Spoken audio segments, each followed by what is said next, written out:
Bonjour tout le monde, ici Jean-Claude Audette de Québec. Je voudrais faire une petite capsule sur mon enfance que j'ai vécue sur l'île Sainte-Anne, dans la ville de Saint-Joseph-d'Alma. J'ai fait une vidéo dernièrement sur Madame Armand et j'ai eu un commentaire ou deux commentaires. Mais l'énigme de Mme Armand demeure toujours. On ne sait pas pourquoi elle venait sur l'île Sainte-Anne une fois par année et qu'elle ouvrait la petite chapelle que l'on disait lui appartenir pour faire une distribution de bonbons aux enfants de l'île Sainte-Anne. J'ai pas eu de commentaires, là. C'est-à-dire que de commentaires précis au sujet de cette Mme Armand. Là, je voudrais vous parler un peu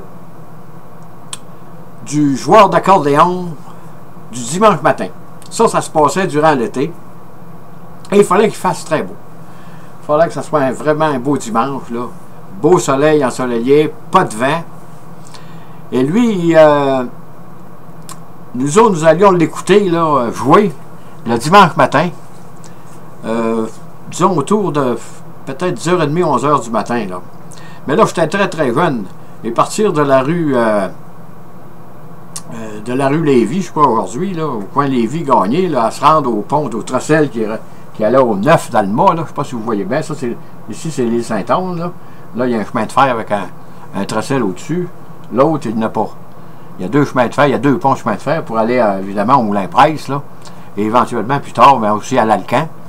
Et on allait l'écouter, là, on se rendait sur ce pont-là. Lui, il jouait où est-ce qu'il a mis le point rouge, là. Là, il y avait un genre de...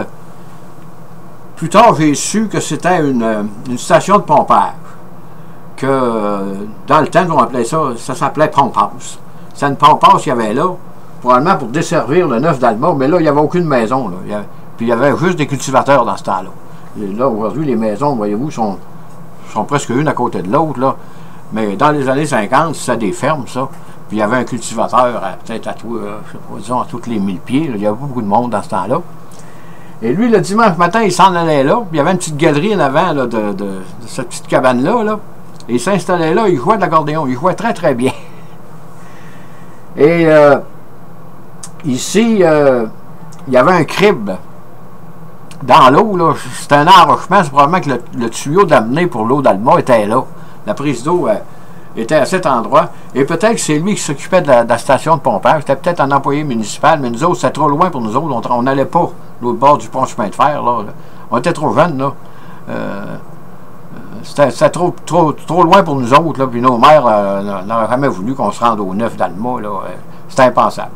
Mais on aimait ça, aller l'écouter, jouer le dimanche matin. Là. Il s'installait là, il était tout seul.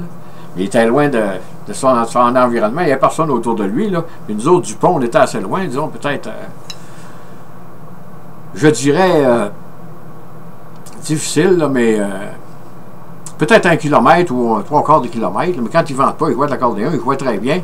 Et on aimait ça, l'écouter.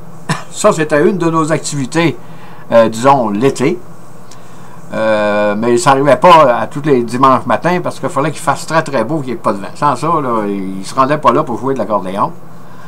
Et sur ça, je vous dis merci de m'accueillir dans votre petit écran et je vous dis bonjour et à la prochaine.